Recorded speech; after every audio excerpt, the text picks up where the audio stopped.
أما بعد فقد قال الله تبارك وتعالى في كلامه المجيد وفي فرقانه الحميد أعوذ بالله من الشيطان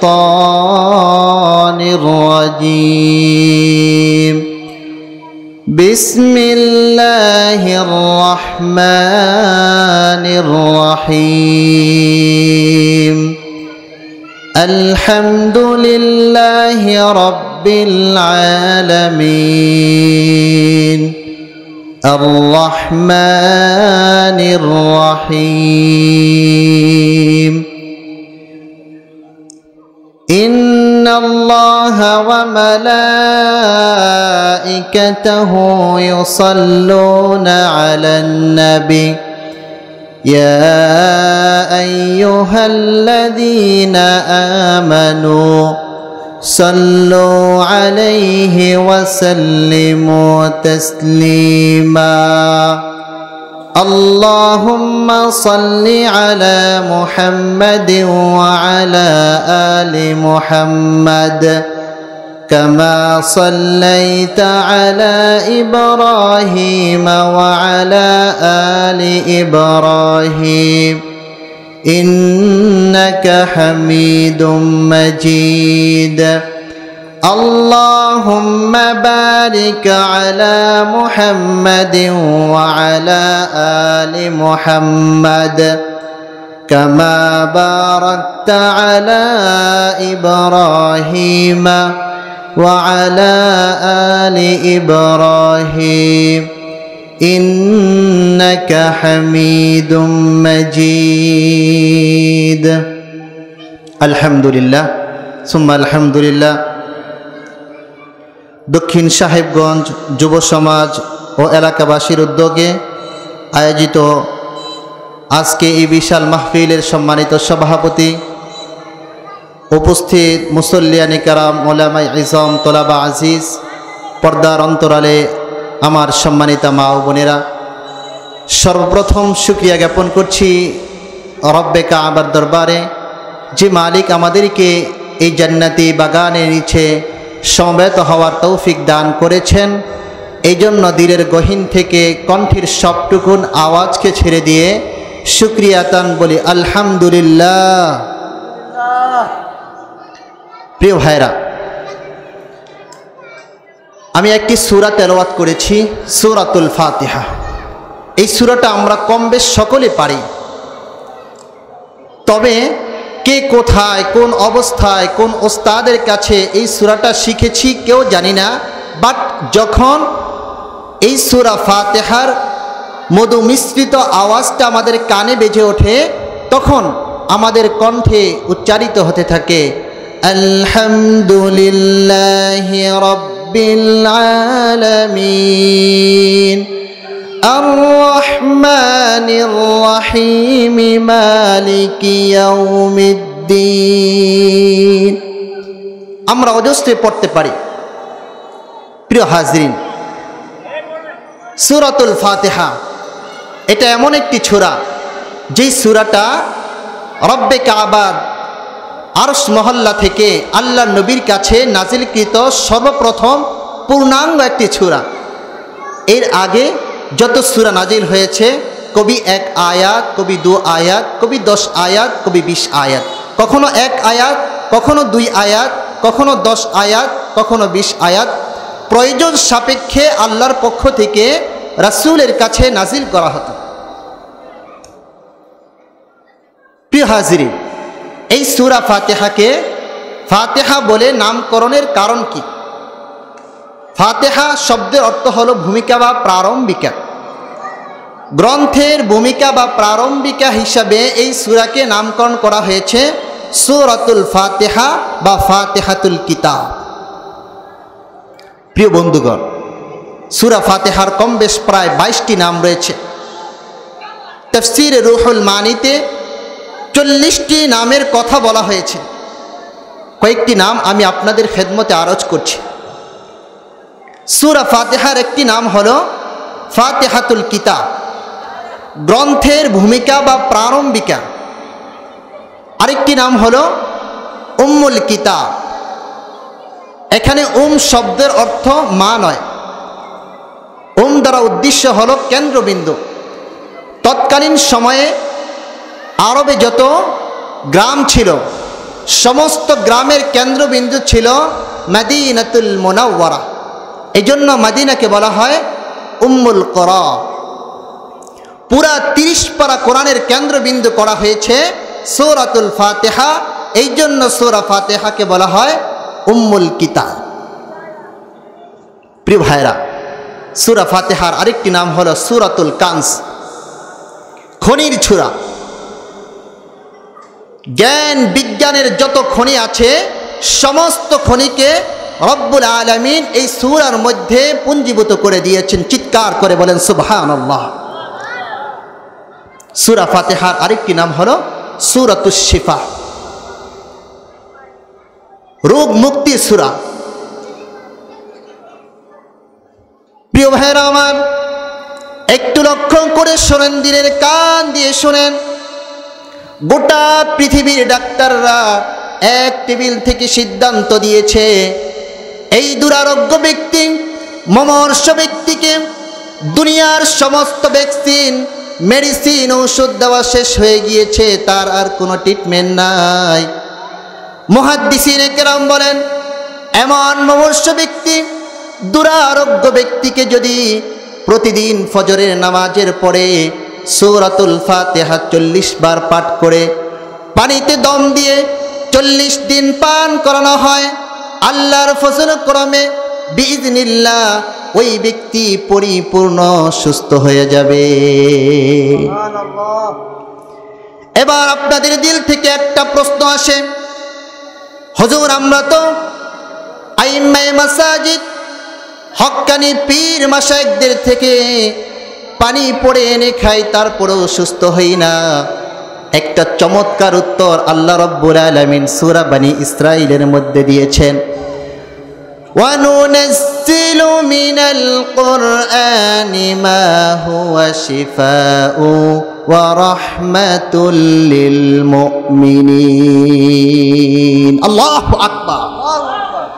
আল্লাহ রাব্বুল আলামিন বলছেন, এই কোরআনকে নাজিল করা হয়েছে শিফা এবং রহমত হিসেবে। কাদের জন্য শিফা এবং রহমত হবে? মুমিনিনদের জন্য শিফা এবং রহমত হবে।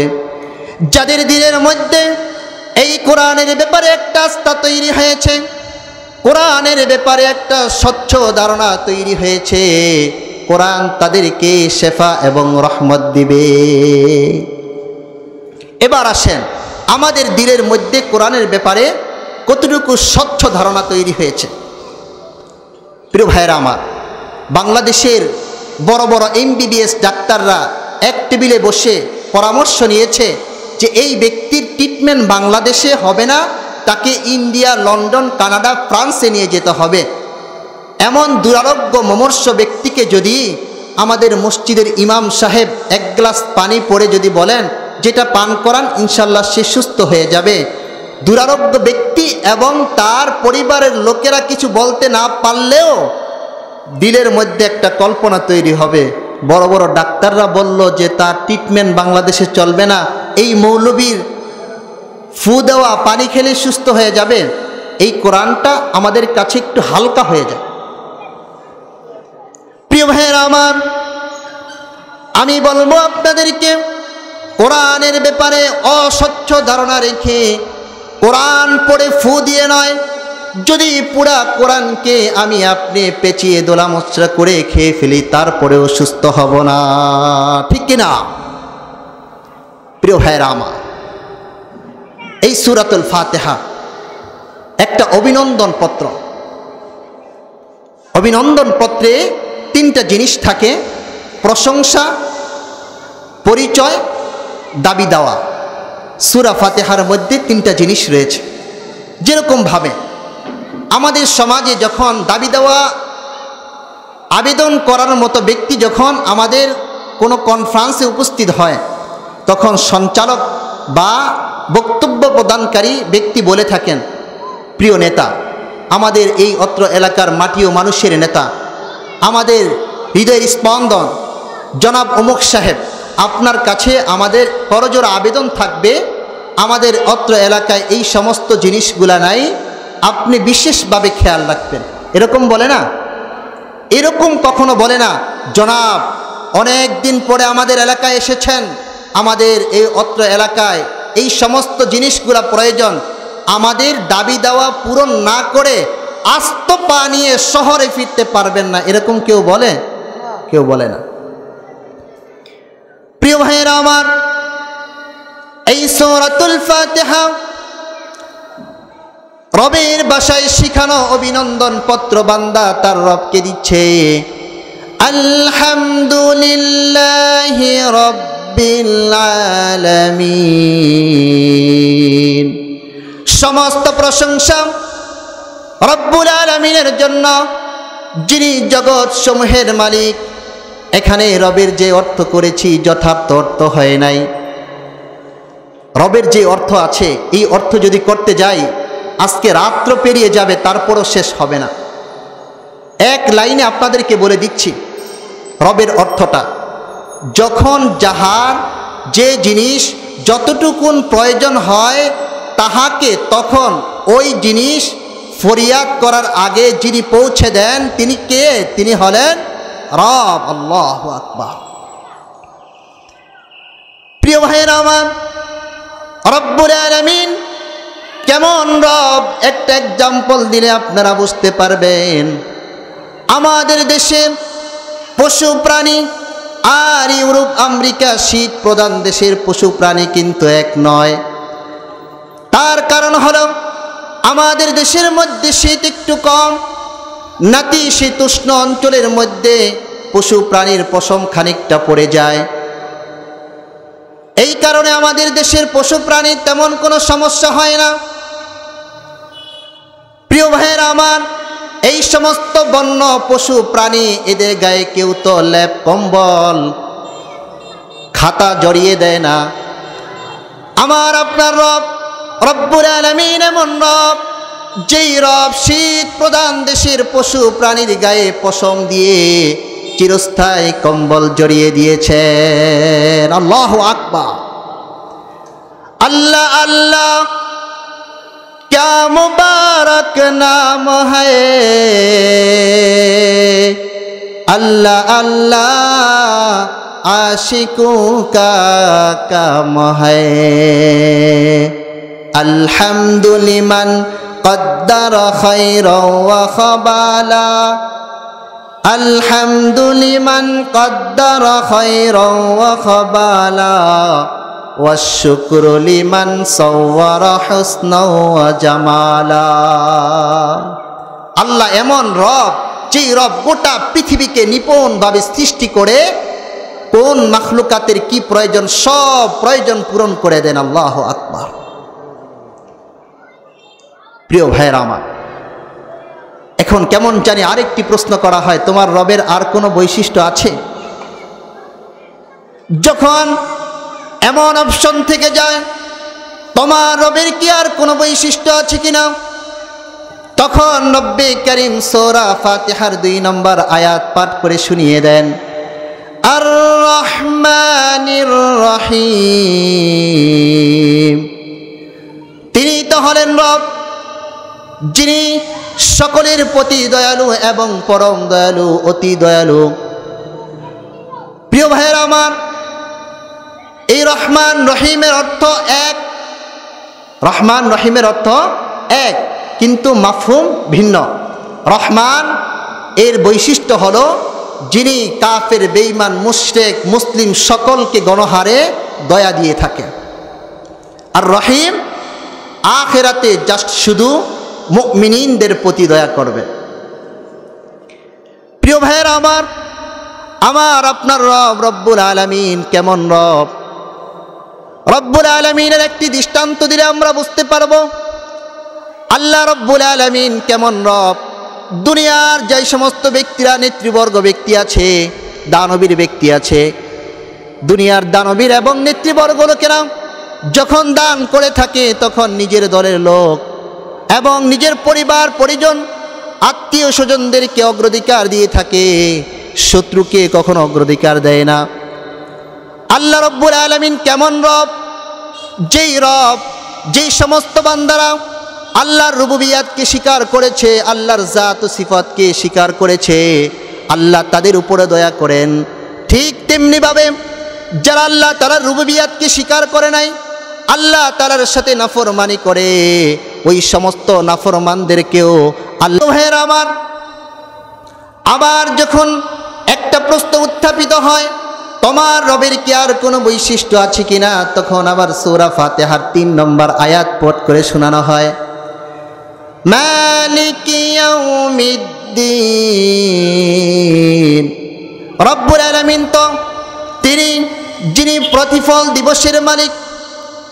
আল্লাহ রব্বুল আলামিন একদিকে পুরা পৃথিবীকে অনুপম নিয়ামত দিয়ে ভরপুর করে দিয়েছেন, অপরদিকে আল্লাহ রব্বুল আলামিন বলছেন আমি কিন্তু প্রতিফল দিবসের মালিক, সেই দিন আমি আহকামুল হাকিমিন হব, সমস্ত মানুষের বিচার করব, কারো পক্ষপাতিত্ব করব না।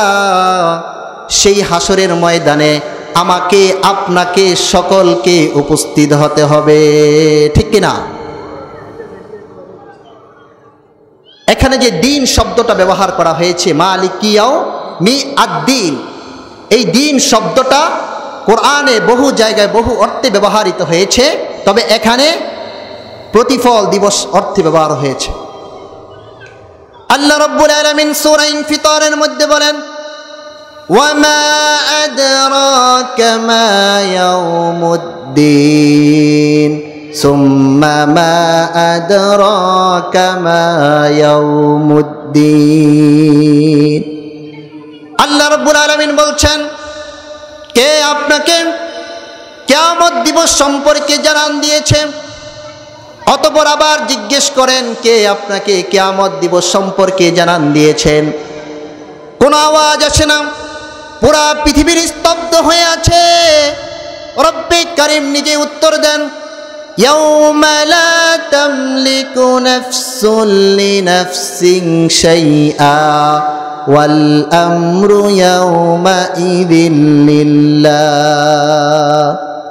আল্লাহ রাব্বুল আলামিন বলেন, কিয়ামত দিবসটা হলো এমন দিন, যেই দিন কোনো ব্যক্তি কাউকে কোনো উপকার করতে পারবে না এবং কোনো ব্যক্তি কারো থেকে উপকার পাওয়ার অপেক্ষাও বসে থাকবে না।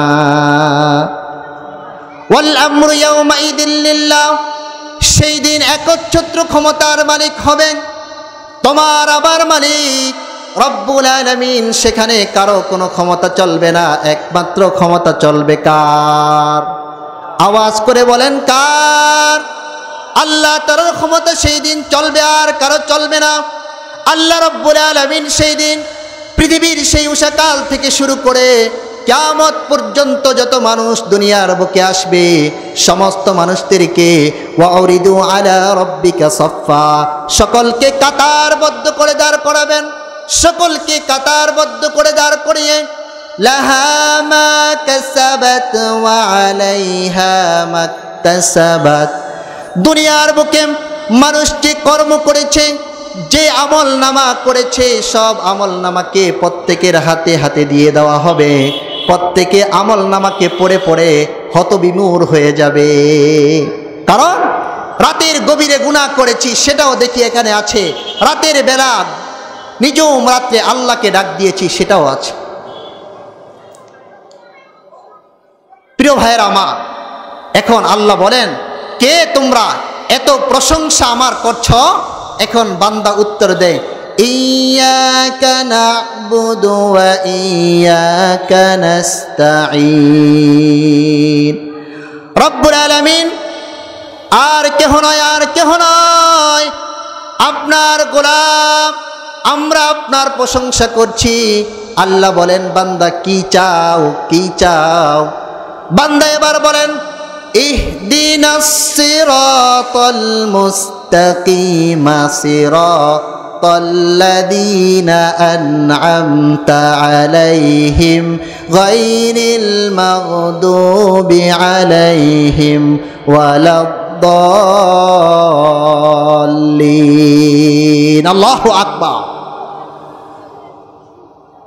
সেদিন বান্দা বলবেন, মালিক আপনার কাছে আর কিচ্ছু চাই না, আপনি আমাদেরকে সিরাতে মুস্তাকিমের উপর পরিচালিত করেন। এমন সিরাতে মুস্তাকিম, যেই সিরাতে মুস্তাকিমের উপরে চলনেওয়ালাদের উপর আপনি নিয়ামত বর্ষণ করেছেন। আন'আমতা আলাইহিম, যাদের উপরে আপনি নিয়ামত বর্ষণ করেছেন। এবার আপনাদের প্রশ্ন আমি করে দিচ্ছি, আমি উত্তর দিচ্ছি যে হুজুর, কাদের উপরে আল্লাহ নিয়ামত বর্ষণ করেছেন, তারা কারা? এটার উত্তর আল্লাহ তাআলা কোরআনের উপর জায়গার মধ্যে দিচ্ছেন, উলাইকাল্লাযীনা আন'আমাল্লাহু আলাইহিম মিনান নাবিয়্যিন ওয়াস-সিদ্দীকিনা ওয়াশ-শুহাদা'i ওয়াস-সালিহিন। আল্লাহু আকবার। আল্লাহ রাব্বুল আলামিন বলেন, তারা হলো ওই সমস্ত ব্যক্তি যাদের উপরে আল্লাহ তাআলা নিয়ামত বর্ষণ করেছি। মিন দিয়ে আল্লাহ তাআলা এক একজন করে নাম বলে দিচ্ছেন। মিনান নাবিয়্যিন, এক নম্বর হলো নবীগণ, দুই নম্বর ওয়াস-সিদ্দীকিন, সিদ্দীকিন সত্যবাদীগণ, তিন নম্বর হলো ওয়াশ-শুহাদা, যারা আল্লাহর রাস্তায় জিহাদ করে আলায়ে কালিমাতুল্লাহর জন্য নিজের জীবন বিলীন করে দিয়েছেন, চার নম্বর হলো ওয়াস-সালিহিন, যারা নেক কাজ করেছেন। এমন চার শ্রেণীর ব্যক্তি হলো আন'আমতা আলাইহিম, এর দ্বারা উদ্দেশ্য। তারপরে বান্দা বলবেন, গায়রিল মাগদুবি আলাইহিম ওয়ালাদ-দাল্লিন, মালিক আপনি যাদের উপরে গোসা হয়েছেন, যাদের উপরে আপনি লানত দিয়েছেন, যাদেরকে আপনি ধ্বংস করে দিয়েছেন, এমন ব্যক্তিদের পথে আপনি আমাদেরকে পরিচালিত করিয়েন না। প্রিয় ভাইরা আমার, সংক্ষেপে সূরা ফাতিহার মূল মাফহুম তাফসীরটা আপনাদেরকে বলে দিলাম। সূরা ফাতিহা এমন এক সূরা, এমন এক সূরা, যে সূরার ব্যাপারে মুফাসসিরিনে কেরাম অনেক ফজিলতের কথা বলেছেন। এমন এক সূরা, যেই সূরা প্রতি নামাজের মধ্যে আমরা পড়ে থাকি, যেই সূরার মাধ্যমে বান্দা তার রবের প্রশংসা করে থাকে, যেই সূরার মাধ্যমে বান্দা তার মালিকের কাছে আর্তনাদ করে থাকে, এমন সূরার নাম হলো সূরাতুল ফাতিহা। প্রিয় ভাইরা আমার, আজকে গোটা পৃথিবীর মধ্যে, গোটা পৃথিবী থেকে এই সূরা ফাতিহা সহ গোটা কোরআনকে উঠিয়ে দেওয়ার জন্যে সারা পৃথিবীর মধ্যে ষড়যন্ত্রকারীরা মেতে উঠেছে। আমরা বলবো এই কোরআনকে উঠিয়ে দিতে পারে, কিন্তু আমাদের সিনাতে উঠিয়ে দিতে পারে না, ঠিক কিনা? একটা কোরআন পৃথিবী থেকে উঠাবে, হাজার হাফেজ কোরআন রক্ষকরা তারা পৃথিবীর মধ্যে দাঁড়িয়ে যাবে, ঠিক কিনা? প্রিয় ভাইরা আমার, আজকে আমাদের শত্রু বাহিনীরা তারা উঠে পড়ে লেগেছে, উঠে পড়ে লেগেছে, যারা পৃথিবী থেকে কোরআনকে, ইসলামকে ধ্বংস করে দিবে। তারা একজনকে ইসলামের দোহাই দিয়ে, ইসলাম ধ্বংস করার পিছনে দিয়ে মারতে পারে, কাটতে পারে, কিন্তু শত খালিদ বিন ওয়ালিদের উত্তরসূরি, খালিদ বিন ওয়ালিদের আদর্শ লালনকারী তাদেরকে মারতে পারে না, ঠিক কিনা? আপনারা দেখেন, চাক্ষুষ প্রমাণ, সিরিয়া দীর্ঘদিন যাবৎ এই সমস্ত কুফরিবাদ তাদের ষড়যন্ত্রের শিকার ছিল, আফগানিস্তান শিকার ছিল, বাংলাদেশ শিকার ছিল। আল্লাহ তাআলা শেষ পর্যন্ত হাজারো চোখের পানির বরকতে, হাজারো চোখের পানির উসিলায় আমাদেরকে মুক্তি দিয়েছেন, ঠিক কিনা? এরকম ভাবে যারাই ইসলামী কার্যকলাপ করার ক্ষেত্রে এসে বাধা হয়ে দাঁড়াবে, সেটা যত শক্ত প্রাচীর হোক না কেন, সেটাকে আমরা ওই বাদকে উড়িয়ে দিতে আমরা কোনো দ্বিধাবোধ করব না, ঠিক কিনা? প্রয়োজনে আমাদের জীবন যাবে, প্রয়োজনে আমরা শহীদ হব, আমাদের মাকে সন্তান হারা করে দিব, আমাদের স্ত্রীকে বিধবা করে দিব, আমাদের সন্তানকে এতিম করে দিব, তারপরও ইসলামের সামনে ইসলামকে নিয়ে কেউ ছিনিমিনি করব এমন শক্তি কাউকে দেব না, ঠিক কিনা? প্রিয় ভাইরা আমার, আমার উদারত আহ্বান থাকবে আপনাদের কাছে, উদারত আহ্বান থাকবে। বাংলাদেশের অবস্থা পুরা ঘোলাটে অবস্থা আছে, চোখ কান খোলা রাখেন, চোখ কান খোলা রাখেন। নিজের জীবনকে, নিজের ঈমানকে হেফাজত করার জন্য সোচ্চার থাকেন। আজকে রাস্তার মোড়ে মোড়ে, রাস্তার কোনায় কোনায় আমাদের এই শত্রু বাহিনীরা আমাদের ঈমানকে ছিনিয়ে নেওয়ার জন্য, চুরি করে নেওয়ার জন্য দাঁড়িয়ে আছে। তাদের থেকে নিজেও বাঁচতে হবে, উম্মতকে বাঁচাতে হবে। যদি উম্মতকে বাঁচানোর ফিকির না করি, হাউজে কাউসারের সামনে আমার নবী বলবে, হে আমার উম্মত, আমার 23 বছর দিবানিশি মেহনত, 23 বছর দিবানিশি মেহনত তোমাদের কাছে কি কদর ছিল। প্রিয় ভাইয়েরা আমার, আল্লাহ নবী সাল্লাল্লাহু আলাইহি ওয়াসাল্লামের সেই জবাব থেকে বাঁচার জন্যে আল্লাহ তাআলা আমাদেরকে প্রস্তুতি নেওয়ার তৌফিক দান করুন।